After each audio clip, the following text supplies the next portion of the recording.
to be a father, because you know what? That matters. And that's why we love That you. matters.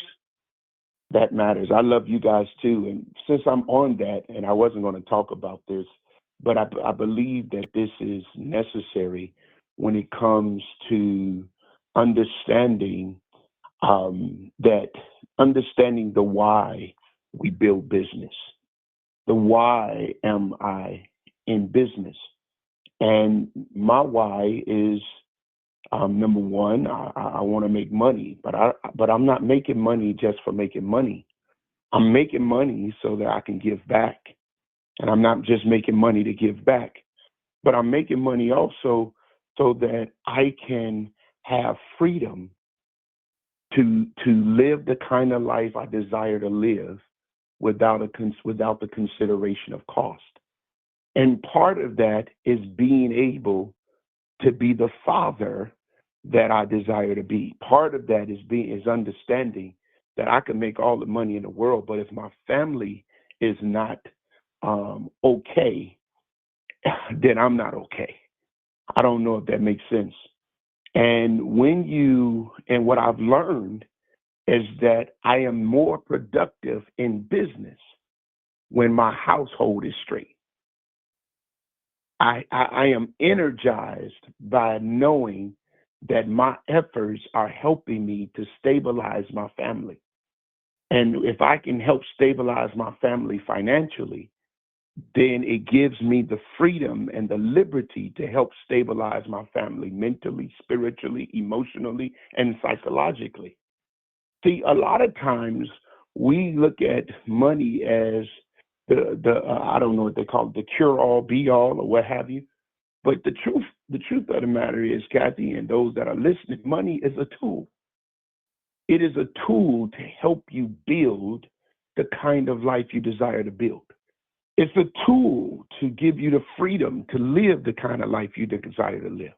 And so, as you all come together and we're talking about um, building business, we're really just talking about learning how to use, we're talking about the principles of utilizing the tools that causes us to be successful. What do you mean by that? Well, there's a couple of things. The bridge, there's a bridge from becoming good to great. And it takes a lot of tools to help to build that bridge. It's not easy to become at the top 1% of what society represents, what greatness looks like. And in this context, I'm not even just talking about money. I'm talking about how do you become the greatest at whatever you're doing. Why is it that Michael Jordan and LeBron James are always being touted as the GOAT, the greatest of all times? Kobe Bryant, one of the greatest of all time. Steph Curry, the greatest shooter of all time, the greatest three-point shooter of all times. What is it about them that makes them so great? What is it that makes Kevin Hart one of and what's the Steve Harvey, some of the greatest um, entertainers from in their various industries of all times? What is it? What is the common denominator of these individuals that we our lives are consumed with, because they have made such a great impact on the society by which we live, that you can't talk about their industry without saying their name? What is it about them? What is it about them that causes greatness to become a reality, and greatness to have such a magnitude? What was it about Michael Jackson, that will cause him to be one of the greatest entertainers of all times? What is it? What is it? And all of them, they operated. It was the tools that they used to build their bridge. And when they built their bridge and crossed over to greatness, they were able to get a return based on the tools they used, and that return was money, by which they used as a tool to begin to make more money. I need you guys to understand that being great is more than just a wish, is more than just a desire. There are principles for greatness, and many of us, including myself, we don't reach that what do we call it? The epitome. We don't reach the utopia. We don't reach the apex of our capacity because we don't use the tools that is necessary to get there. Well, Coach Dan coached me this morning. What are the tools? Give me some tools so that I can become diamond and all. Give me some tools so that I can be the number one distributor in the company. Give me some tools that I can be the number one income earner in the company. I don't want to just settle for being good. Help me build this bridge to become great. Well, let me give you a few tools. If y'all don't mind, I'm going to give you a few tools in this moment. And after I give you these few tools, here's the deal, though. I'm going to give you some strategy for greatness. I'm going to give you some strategy for greatness. But here's what I need you to understand. I need you to understand, according to Morris Chain, he said this. He says that strategy without execution is useless. Strategy without execution is useless. And then he said, execution without strategy is aimless. It has no direction. Now, this is what Coach Dan says about the subject. I say that planning without executing is pointless. And then I tell you, and I've been saying this for years, there's no substitution for the lack of execution. So let's deal with it.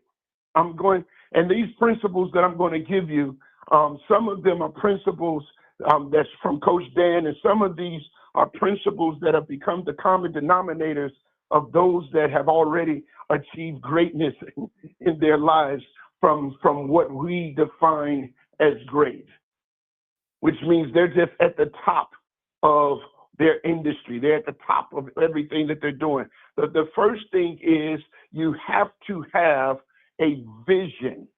You have to have a vision.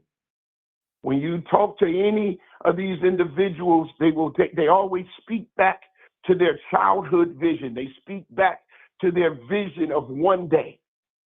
You got to have a vision of one day. Yeah. Well, what does that look like? One day I'm going to make $1 million. One day I'm going to be on television. One day I'm going to pack out stadiums. One day I'm going to go and play D1 ball. One day I'm going to make it to the NFL. One day I'm going to make it to the NBA. One day, are y'all understanding? So number one, you got to have a vision of your one day. What is your vision of your one day? And remember, vision gives your daily activity direction. In other words, not only must you have a vision for your one day, you must have a short-term, mid-term, and long-term goal of goals and directions in order to get there. So let's put it in context. Let's use Steph Curry for an example. Steph Curry is touted as one of the greatest three-point shooters, the greatest three-point shooter in NBA history. But when you talk to Steph Curry, what he tells you, over the 15 years that Steph Curry has been a basketball player, a professional basketball player, Steph Curry, listen to this, you guys, he takes about 500 shots a day. 500 shots a day. And he's been doing it for about 15 years. Now, 500 shots a day is 3,500 shots a week. It is 182,000 three-pointers. Come on, 182,000 three-pointers a year. And if you do it times 15 years, it's 2.7 million shots. Now, let's just say he took off 100,000 shots because of holidays and vacations and stuff like that. At at the end of the day, that's still 2.6 million. Well, in order for him to actually have become the greatest three-point shooter, he needed 3,300. He has made 3,300 three-pointers in his career. 3,300 three-pointers in his career. Now, here's what's interesting. Over 15 years, that means he averages about 220 three-pointers a year. But it takes him 182,000 to actually, in practice, to actually hit it. You must have, number one, you must have a vision of that one day. Number two, you must have a plan or direction to get there. Number three, you must have an unbelievable work ethic. Your time has to be triple what somebody else's is. Kobe Bryant said this, every kid that put a ball in their hand desires to go to the NBA. He said, but the kids that would actually make it, he said some kids, they practice 90 minutes a day, twice a week. They play their games and then they're done. He said, then there's other kids that that practice for 3 hours a day, 4 times a week. And they do that consistently. It is those kids that's more than likely are going to make it to the NBA than the ones that does 90 minutes. So you got to ask yourself this question. Are you really putting in the work? From the day one of the month to the end of the month, what does your work ethic look like? I was sitting in a meeting, and when I was sitting in a meeting, some of my team members, I was giving them instructions as to what to do and how to do it. And some of them, and remember, some of my team members are my children. And one of them said, Dad, you do too much. Dad, it don't take all that. Another one of the team members that wasn't my child decided, okay, this is my opportunity to say the same thing. Let's get them. And I said, most people that say you do too much and most people that say it don't take all that are the people that are the bottom feeders. Those are the people that's living a mediocre life. Those are the people that go to sleep dreaming and wake up to a reality of what their work ethic looks like. And so I said, no, if you want to achieve greatness, if you want to be if you want to be the best, it takes all of that and some. You got to make one more call. Those of you, when you're calling and they're saying, okay, and I've taught you this, how many phone calls you got to make to get an appointment? How many appointments how many presentations you got to do in order to close? And once you understand your closing ratio, how many people do you have to close in order to get to the next level that you're trying to get to? You got to know your numbers. And when you know your numbers, the great ones are the ones that's going to do 3 times the activity because they are the ones that says failure is not an option. And I have to get to my one day. I got to get to my one day. So number one, you got to have a vision of your one day. Number two, you got to have a plan. Number three, you got to have an unbelievable work ethic. Number four, you got to be willing to go through the process of pain in order to get there.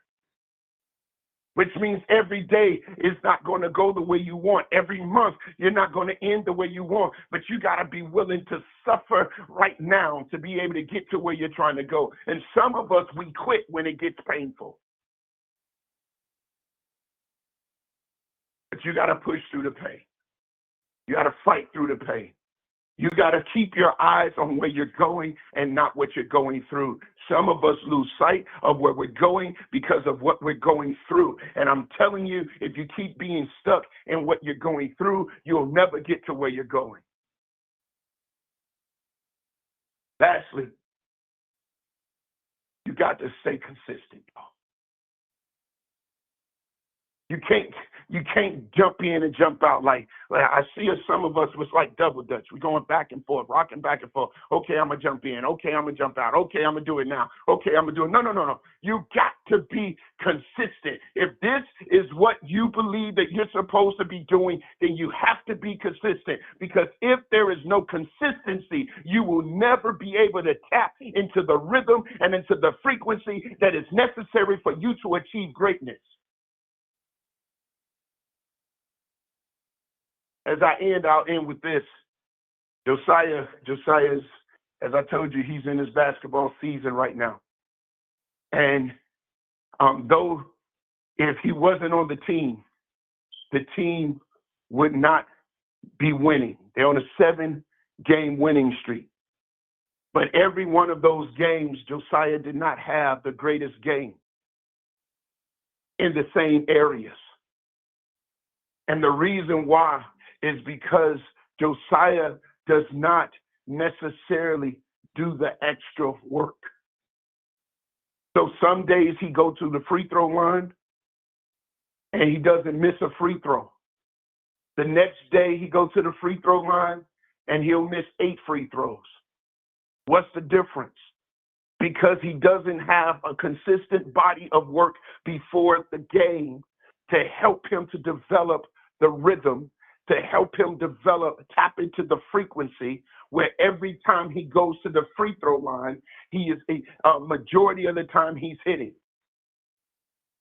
Same thing with his three-point shot. Some games Josiah goes and he shoots 50% from the three-point range, which is a great percentage. But other games he goes and he don't hit them at all. Now, what's the principle? The principle is he got to get out. He got to put more work in. He got to get on the shooting machines and all of that. But the other thing is this. What he used to do is he used to down on himself when he wasn't shooting well and he stopped shooting. Some of us, that's what we do. When we don't see the plan working, we stop working it. When we get down on ourselves because we're not being as successful fast enough that we want to, we stop working. But here's my encouragement for you today. You may be taking the shots and you may be missing, but put in the work after the game. Put in the work before the game. And in the game, here's what I want you to do. Keep shooting. Because when you put in the work, at some point, those shots are going to fall. Listen, I'm over my time, so I'm going to stop right there. I started at about 8:03. It's 8:19, so that means I'm about a minute over. But listen, Coach Dan, love y'all. I love y'all for real. Till next time, as always, prosper and be blessed. Back to you, Kathy. Wow, Coach Dan. Man, I mean, those steps to success. Yeah, you definitely hit it right on the head. Every single step I can relate to. I hope you guys were taking notes. I'm so glad that we have this recorded. I can't wait to even listen back through that. Great notes. Thank you so much, Dan. We just appreciate you so much. You're welcome. Love you guys. Have a wonderful day, guys. Today, Dr. Betty will be on today with her experts. And let me see if Dr. Betty's on here. Dr. Betty, if you can unmute as I look for you, if she's on here. I do not see her. But do make sure you get on Dr. Betty's call at 7 p.m. Central, 8 p.m. Eastern. And we will see you tomorrow on the call tomorrow morning. Have a great day.